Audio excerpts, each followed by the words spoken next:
Hello, എല്ലാവർക്കും സ്വാഗതം. ഇന്ന് നമ്മൾ സംസാരിക്കാൻ പോകുന്നത് പുരുഷന്മാരിലെ വന്ധ്യതയ്ക്ക് കാരണമാകുന്ന പക്ഷെ പലരും അത്ര കാര്യമായിട്ട് എടുക്കാത്തൊരു വിഷയത്തെക്കുറിച്ചാണ്. അതാണ് വാരിക്കോസിൽ. ഈ വാക്ക് ഒരുപക്ഷെ നിങ്ങൾ കേട്ടിട്ടുണ്ടാവും. പക്ഷെ ഇതിന്റെ പിന്നിലെ കാര്യങ്ങൾ, കാരണങ്ങൾ, പരിഹാരങ്ങൾ അതൊന്നും പലർക്കും ശരിക്കറിയില്ല. അപ്പോ നമുക്ക് നേരെ വിഷയത്തിലേക്ക് കടന്നാലോ? ഈ സ്ക്രീനിൽ കാണുന്ന ഡോക്ടർ പ്രശാന്ത് ജിയുടെ വാക്കുകൾ ശരിക്കും ശ്രദ്ധേയമാണ്. നമ്മൾ ഈ വിഷയത്തെ കാണേണ്ടത് ഒരു പേടിയോടെയല്ല, മറിച്ച് ഒരു പ്രതീക്ഷയോടെയാണ്. കാരണം അദ്ദേഹം പറയുന്നത് പോലെ തന്നെ ഇന്നത്തെ മെഡിക്കൽ സയൻസിന് ഇത് പരിഹരിക്കാൻ പറ്റും. അതായത് വാരിക്കോസിൽ ഉണ്ടെന്നറിഞ്ഞാൽ എല്ലാം തീർന്നു എന്നല്ല അതിനർത്ഥം.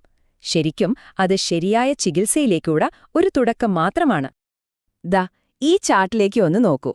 ഇത് കാണിക്കുന്നത് ഈ പ്രശ്നം എത്രത്തോളം സാധാരണമാണെന്നാണ്. പൊതുവെ പുരുഷന്മാരിൽ ഒരു 15% പേർക്ക് ഇത് കാണാറുണ്ട്. പക്ഷേ കുട്ടികളുണ്ടാകാൻ ബുദ്ധിമുട്ടുന്ന പുരുഷന്മാരുടെ കാര്യമെടുത്താൽ അവരിൽ ഏകദേശം 40% പേർക്കും ഈ പ്രശ്നമുണ്ട്.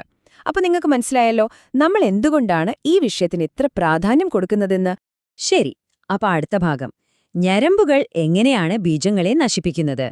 ഇതിനെ ഒരു നിശബ്ദമായ നാശമെന്ന് തന്നെ പറയാം. കാരണം ഇത് വെറുമൊരു ഞരമ്പ് വീക്കം മാത്രമല്ല, ബീജങ്ങൾക്ക് വളരാൻ പറ്റാത്തൊരു സാഹചര്യം തന്നെ അവിടെ ഉണ്ടാകുന്നുണ്ട്. അപ്പോ എങ്ങനെയാണിത് സംഭവിക്കുന്നത്? നമുക്ക് നോക്കാം. ഒന്നാമത്തെ പ്രശ്നം ചൂടാണ്, അഥവാ തെർമൽ ഇഫക്റ്റ്. ശരിക്കും പറഞ്ഞാൽ ഇതൊരു കേടായ റേഡിയേറ്റർ പോലെയാണ്. ബീജങ്ങൾ ശരിയായി വളരണമെങ്കിൽ നമ്മുടെ ശരീരത്തിന്റെ സാധാരണ താപനിലയേക്കാൾ ഒരു 2-3 ഡിഗ്രി കുറവ് വേണം. പക്ഷെ വാരിക്കോസിലുണ്ടാകുമ്പോൾ എന്ത് സംഭവിക്കും? അവിടെ രക്തം കെട്ടിനിൽക്കും. ആ ഭാഗത്തെ താപനില കൂടും. ഈ അധിക ചൂട് ബീജങ്ങളെ പതുക്കെ വേവിക്കുന്നത് പോലെയാണ്. ഇതവയുടെ എണ്ണവും ചലിക്കാനുള്ള കഴിവും നശിപ്പിക്കും. ഇനി രണ്ടാമത്തെ വില്ലൻ ഓക്സിഡേറ്റീവ് സ്ട്രെസ്. ഇതിനെ ഒരു വിഷമാലിന്യം തിരിച്ചുവരുന്നതുപോലെ സങ്കൽപ്പിക്കാം. സാധാരണഗതിയിലെ ഞരമ്പുകൾ അശുദ്ധരക്തം കൊണ്ടുപോകുകയാണല്ലോ ചെയ്യുക. പക്ഷെ ഇവിടെ രക്തം കെട്ടിനിൽക്കുമ്പോൾ കിഡ്നിയിൽ നിന്നൊക്കെയുള്ള മാലിന്യങ്ങൾ തിരിച്ചു വൃഷണങ്ങളിലേക്ക് ഒഴുകിയെത്തും. ഈ വിഷാംശമുള്ള രക്തം ബീജങ്ങളെ നേരിട്ടാക്രമിക്കും. അവയുടെ പുറത്തുള്ള പാളിയെയും അതിലും ഗുരുതരമായി ഉള്ളിലുള്ള DNA-യെയും വരെ ഇത് നശിപ്പിക്കും. അപ്പോ ഇവിടെ സ്വാഭാവികമായും ഒരു ചോദ്യം വരാം. എന്റെ സെമൻ അനാലിസിസ് റിപ്പോർട്ടൊക്കെ നോർമലാണല്ലോ, എന്നിട്ടും എന്താ പ്രശ്നം? ഇതൊരുപാട് പേർ അനുഭവിക്കുന്ന ഒരു കാര്യമാണ്. എല്ലാ ടെസ്റ്റിലും കുഴപ്പമൊന്നുമില്ല, പക്ഷെ ഗർഭധാരണം മാത്രം നടക്കുന്നില്ല. ഈ കാരണമില്ലാത്ത വന്ധ്യത എന്ന് പറയുന്നതിന്റെ പിന്നിൽ പലപ്പോഴും ഒളിഞ്ഞിരിക്കുന്ന ഒരു വില്ലനുണ്ട്. അതെന്തായിരിക്കും? അതിനുള്ള ഉത്തരമാണ് ഈ കാണുന്നത്, സ്പേം DNA ഫ്രാഗ്മെന്റേഷൻ. എന്താണിത്? അതായത് ബീജത്തിന്റെ എണ്ണവും ചലനശേഷിയൊക്കെ പേപ്പറിൽ നോക്കുമ്പോൾ നോർമലായിരിക്കും, പക്ഷെ അതിന്റെ ഉള്ളിലിരിക്കുന്ന ജനിതക ഘടന, അതായത് DNA, അതിന് കേടുപാടുകൾ സംഭവിച്ചിട്ടുണ്ടാകും. ഇങ്ങനെ ഡാമേജ് ആയ DNA ഉള്ള ബീജം കാരണം ഒന്നുകിൽ ബീജസങ്കലനം നടക്കില്ല, അല്ലെങ്കിൽ ഗർഭം ധരിച്ചാൽ തന്നെ അത് അലസിപ്പോകാൻ സാധ്യതയുണ്ട്. ഇതാണ് പലപ്പോഴും ആരും ശ്രദ്ധിക്കാതെ പോകുന്ന ആ മറഞ്ഞിരിക്കുന്ന നാശം. ശരി, ഇത്രയും നേരം നമ്മൾ പ്രശ്നങ്ങളെക്കുറിച്ചാണ് സംസാരിച്ചത്. ഇനി ഏറ്റവും പ്രധാനപ്പെട്ട ഭാഗത്തേക്ക് വരാം, പരിഹാരം. എങ്ങനെ നമുക്ക് ഇതിന്റെ നിയന്ത്രണം ഏറ്റെടുക്കാം? അതിനായി വൈദ്യശാസ്ത്രം മുന്നോട്ടുവയ്ക്കുന്ന ഒരു 5-ഘട്ട പദ്ധതിയുണ്ട്, ഒരു 5 പില്ലർ ആക്ഷൻ പ്ലാൻ. അപ്പൊ എന്തൊക്കെയാണ് ഈ 5 കാര്യങ്ങൾ? 1. കൃത്യമായ രോഗനിർണയം. 2. Cooling protocol. 3. ഭക്ഷണക്രമം. 4. സ്മാർട്ടായ വ്യായാമം. 5. Gold standard surgery. ഇനി നമുക്കിതിൽ ഓരോന്നും എന്താണെന്ന് വിശദമായിട്ട് നോക്കാം. ഓക്കെ, ഒന്നാമത്തെ തൂൺ, കൃത്യമായ രോഗനിർണയം. ഇവിടെ പ്രധാനപ്പെട്ട ഒരു കാര്യം, ഒരു തവണ മാത്രം സെമൻ ടെസ്റ്റ് ചെയ്തതുകൊണ്ട് കാര്യമില്ല. കാരണം ബീജത്തിന്റെ കൗണ്ട് ഇടയ്ക്കിടെ മാറിക്കൊണ്ടിരിക്കും. അതുകൊണ്ട് ഒരു 3 ആഴ്ചത്തെ ഗ്യാപ്പിൽ 2 തവണയെങ്കിലും ടെസ്റ്റ് ചെയ്യണം. അങ്ങനെ ടെസ്റ്റ് ചെയ്യുമ്പോൾ നമ്മൾ ഏറ്റവും കൂടുതൽ ശ്രദ്ധിക്കേണ്ടത് ടോട്ടൽ മൊട്ടൈൽ സ്പേം കൗണ്ടാണ്, അതായത് ചലനശേഷിയുള്ള ബീജങ്ങളുടെ ആകെ എണ്ണം. അത് കുറവാണെങ്കിൽ, പ്രത്യേകിച്ച് ഗ്രേഡ് 2 or 3 വാരിക്കോസിൽ ഉണ്ടെങ്കിൽ തീർച്ചയായും ചികിത്സയെക്കുറിച്ച് ആലോചിക്കണം. ഇനി രണ്ടാമത്തെ കാര്യം, കൂളിംഗ് പ്രോട്ടോകോൾ. നമ്മൾ നേരത്തെ പറഞ്ഞല്ലോ, ചൂടാണ് പ്രധാന വില്ലനെന്ന്. അപ്പോൾ ആ ചൂട് കുറയ്ക്കാനുള്ള ചില സിമ്പിൾ വഴികളാണിത്. 1. ഇറുകിയ അടിവസ്ത്രങ്ങൾ ഒഴിവാക്കി നല്ല അയഞ്ഞ കോട്ടൺ ബോക്സറുകൾ ഉപയോഗിക്കുക. 2. ലാപ്ടോപ്പ് ഒരിക്കലും മടിയിൽ വെച്ചുപയോഗിക്കരുത്, എപ്പോഴും ഒരു ഡെസ്കിൽ വെക്കുക. 3. ഒരുപാട് നേരം ഒരേ ഇരിപ്പിലിരുന്ന് ജോലി ചെയ്യുന്നവരാണെങ്കിൽ ഓരോ മണിക്കൂറിലും ഒരു 5 മിനിറ്റ് എഴുന്നേറ്റ് നടക്കുക. ഇതൊക്കെ ചെറിയ കാര്യങ്ങളാണെന്ന് തോന്നാം, പക്ഷെ വളരെ പ്രധാനമാണ്. 3. പില്ലർ നമ്മുടെ ഭക്ഷണക്രമമാണ്. എന്തൊക്കെയാണ് ശ്രദ്ധിക്കേണ്ടത്? ദിവസവും ഒരു 30 ഗ്രാം ഫൈബർ എങ്കിലും ഭക്ഷണത്തിൽ ഉൾപ്പെടുത്തുക. പിന്നെ വിറ്റാമിൻ സി ഒരു 1000 മില്ലിഗ്രാം, നെല്ലിക്ക, പേരയ്ക്ക ഇതിലൊക്കെ ധാരാളമുണ്ട്. പിന്നെ പറ്റുമെങ്കിൽ വെളുത്തുചോറിനു പകരം റാഗി, ജോവർ പോലുള്ള ചെറുധാന്യങ്ങൾ ശീലമാക്കുക. ഏറ്റവും പ്രധാനമായി ദിവസവും ഒരു 3 ലിറ്റർ വെള്ളമെങ്കിലും കുടിക്കണം.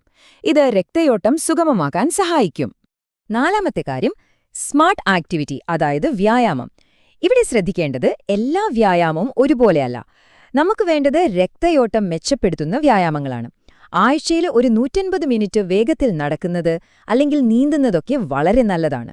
എന്നാൽ വയറിൽ ഒരുപാട് പ്രഷർ വരുന്ന, ഭാരമെടുത്തുകൊണ്ടുള്ള സ്ക്വാഡ്, ലെഗ് പ്രസ് പോലുള്ള വ്യായാമങ്ങൾ തൽക്കാലത്തേക്ക് ഒഴിവാക്കുന്നതാണ് ഏറ്റവും നല്ലത്. അവസാനത്തെയും ഏറ്റവും നിർണായകവുമായ തൂൺ മൈക്രോസർജിക്കൽ റിപ്പയർ. ഇന്ന് ഇതിനുള്ള ഗോൾഡ് സ്റ്റാൻഡേർഡ് ചികിത്സയായി കണക്കാക്കുന്നത് മൈക്രോസ്കോപ്പിക് സബ് ഇൻഗ്വിനൽ വാരിക്കോസെലക്ടമി എന്ന സർജറിയാണ്. ഇതിന്റെ ഏറ്റവും വലിയ പ്രത്യേകത എന്താണെന്ന് വെച്ചാൽ ഇത് ചെയ്യുന്നത് അതിശക്തമായ ഒരു മൈക്രോസ്കോപ്പിന്റെ സഹായത്തോടെയാണ്. അതുകൊണ്ട് തന്നെ ബീജങ്ങളെ കൊണ്ടുപോകുന്ന സൂക്ഷ്മമായ കുഴലുകൾക്ക് ഒരു കേടും പറ്റാതെ പ്രശ്നമുള്ള ഞരമ്പുകളെ മാത്രം കൃത്യമായി കെട്ടിമാറ്റാൻ സാധിക്കും. ഇതിന്റെ ഫലമോ?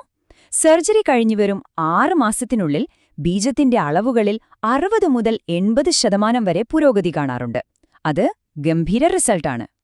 ഈ പുതിയ മൈക്രോ സർജറിയും പഴയ രീതികളായ ഓപ്പൺ സർജറിയും ലാപ്രോസ്കോപ്പിയും തമ്മിലുള്ള വ്യത്യാസം എന്താണെന്ന് നോക്കാം. മൈക്രോ സർജറിയിൽ സൂക്ഷ്മമായ രക്തക്കുഴലുകൾക്ക് കേടുപാട് സംഭവിക്കാനുള്ള സാധ്യതയില്ല. രോഗം വീണ്ടും വരാനുള്ള സാധ്യത 1% താഴെ മാത്രം. അതേസമയം പഴയ രീതികളിൽ ഈ റിസ്കുകളെല്ലാം വളരെ കൂടുതലായിരുന്നു. അപ്പോൾ കൃത്യതയുടെ കാര്യത്തിലും സുരക്ഷയുടെ കാര്യത്തിലും മൈക്രോ സർജറി തന്നെയാണ് ഏറ്റവും മികച്ചത്. ശരി, ഇനി നമുക്ക് അടുത്ത ഭാഗത്തേക്ക് പോകാം. ഈ വിഷയത്തെക്കുറിച്ച് സമൂഹത്തിൽ ഒരുപാട് തെറ്റിദ്ധാരണകളുണ്ട്. നമുക്കതിലൂടെ ഒന്ന് വേഗത്തിൽ കണ്ണോടിക്കാം. ഒന്നാമത്തെ മിഥ്യാധാരണ: വേദനയില്ലെങ്കിൽ കുഴപ്പമില്ല.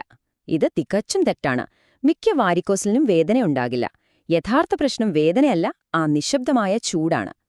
അടുത്തത്, വന്ധ്യത സ്ത്രീകളുടെ മാത്രം പ്രശ്നമാണ് എന്ന ചിന്ത. അല്ല, അങ്ങനെയല്ല. 50% കേസുകളിലും പുരുഷന്മാർക്കും പങ്കുണ്ട്. ഒരു ചെറിയ പരിശോധന നടത്തിയാൽ ചിലപ്പോൾ വർഷങ്ങളോളം നീളുന്ന വിഷമങ്ങൾ ഒഴിവാക്കാൻ പറ്റും. ഇനി വേറൊരെണ്ണം: ചില എണ്ണങ്ങളോ ലേപനങ്ങളോ ഉപയോഗിച്ചാൽ ഈ ഞരമ്പുകൾ അലിഞ്ഞുപോകും. ഒരിക്കലുമില്ല. ഇതൊരു മെക്കാനിക്കൽ പ്രശ്നമാണ്. ശരിയായ ചികിത്സ വൈകിയാൽ അത് കൂടുതൽ ദോഷം ചെയ്യും. അതുപോലെ ജിമ്മിൽ ഉപയോഗിക്കുന്ന സപ്ലിമെന്റുകൾ ബീജത്തിന്റെ ആരോഗ്യത്തിന് നല്ലതാണ് എന്ന ധാരണ വളരെ അപകടകരമായ ഒരു തെറ്റിദ്ധാരണയാണിത്. പല സപ്ലിമെന്റുകളിലും അറിയാതെ സ്റ്റിറോയിലുകൾ കലർന്നിട്ടുണ്ടാകാം. ഇത് ബീജത്തിന്റെ ഉൽപ്പാദനം പൂർണ്ണമായി നിർത്താൻ പോലും കാരണമാകും. So be careful. ഇനിയുമുണ്ട് തെറ്റിദ്ധാരണകൾ. അമിതമായ സെക്സ് വാരിക്കോസിലിന് കാരണമാകും. ഇതിന് യാതൊരു അടിസ്ഥാനവുമില്ല. ഇതൊരു രക്തക്കുഴലിന്റെ പ്രശ്നമാണ്. പിന്നെ എല്ലാവർക്കുമുള്ള ഒരു പേടി, സർജറി ചെയ്താൽ ലൈംഗികശേഷി പോകുമോ എന്ന്. യഥാർത്ഥത്തിൽ നേരെ തിരിച്ചാണ് സംഭവിക്കുക. വാരിക്കോസിൽ ശരിയാക്കുന്നത് ടെസ്റ്റോസ്റ്റെറോൺ അളവ് കൂട്ടാനും അതുവഴി ഊർജവും ലൈംഗികാരോഗ്യവും മെച്ചപ്പെടുത്താനും സഹായിക്കുകയാണ് ചെയ്യുന്നത്. അപ്പോ ഇതെല്ലാം കേട്ടുകഴിഞ്ഞപ്പോൾ സ്വാഭാവികമായും നിങ്ങൾ ചിന്തിക്കുന്നുണ്ടാകും, ഇനി എന്താണ് ചെയ്യേണ്ടതെന്ന്. വീണ്ടെടുക്കലിലേക്കുള്ള ആദ്യ പടി എന്താണ്? അത് ലളിതമാണ്. ലക്ഷണങ്ങളെ തിരിച്ചറിയുക, ശരിയായ സമയത്ത് സഹായം തേടുക. എപ്പോഴാണ് നിങ്ങളൊരു ഡോക്ടറെ കാണേണ്ടത്? 1. വൃഷ്ണസഞ്ചിയുടെ ഇടതുവശത്തായി ഞരമ്പുകൾ തടിച്ച് ഒരു പുഴുക്കളുടെ സഞ്ചി പോലെ തോന്നുന്നുണ്ടെങ്കിൽ. 2. ഇടതുവൃഷ്ണത്തിന് വലുപ്പക്കുറവോ മാർദ്ദവക്കുറവോ അനുഭവപ്പെടുന്നുണ്ടെങ്കിൽ. 3. ഒരുപാട് നേരം നിൽക്കുമ്പോൾ ഒരുതരം കഴപ്പ് അല്ലെങ്കിൽ വേദന വരുന്നുണ്ടെങ്കിൽ. ഏറ്റവും പ്രധാനമായി 1 വർഷത്തിൽ കൂടുതലായി കുട്ടികൾക്കായി ശ്രമിച്ചിട്ടും ഫലം കാണുന്നില്ലെങ്കിൽ തീർച്ചയായും ഒരു ഡോക്ടറെ കാണണം. ഈയൊരു കാര്യം എപ്പോഴും ഓർക്കുക. വാരിക്കോസിലുണ്ടെന്ന് കണ്ടെത്തുന്നത് നിങ്ങളുടെ പൗരുഷത്തിനേറ്റൊരു തിരിച്ചടിയായി കാണരുത്. അതൊരിക്കലും അങ്ങനെയല്ല. ഇതൊരു സാധാരണ മെഡിക്കൽ കണ്ടീഷനാണ്. ശരിയായ ചികിത്സ കൊണ്ട് പൂർണ്ണമായി ഭേദമാക്കാൻ കഴിയുന്ന ഒന്ന്. അത്രയുള്ളൂ. നമ്മൾ ഈ ചർച്ച അവസാനിപ്പിക്കുമ്പോൾ ഈ സംഖ്യ ഒന്നുകൂടി ഓർമ്മിപ്പിക്കുകയാണ്. 60 മുതൽ 80% വരെ. മൈക്രോ സർജറിക്ക് ശേഷം വെറും 6 മാസത്തിനുള്ളിൽ ബീജത്തിന്റെ പാരാമീറ്ററുകളിലുണ്ടാകുന്ന പുരോഗതിയാണിത്. ഇതൊരു ചെറിയ കാര്യമല്ല, ഇത് വലിയൊരു പ്രതീക്ഷയാണ്. അതുകൊണ്ട് 3 കാര്യങ്ങൾ. 1. ശരിയായ വിവരങ്ങൾ നേടുക, അറിവോടിയിരിക്കുക. 2. യാഥാർത്ഥ്യബോധത്തോടെ ചികിത്സയെ സമീപിക്കുക. 3. എല്ലാറ്റിനുമുപരി ശുഭാപ്തി വിശ്വാസം കൈവിടാതിരിക്കുക. കാരണം ഓർക്കുക, നിങ്ങളുടെ ആരോഗ്യത്തിന്റെ നിയന്ത്രണം മറ്റാരുടെയുമല്ല, നിങ്ങളുടെ സ്വന്തം കൈകളിലാണ്.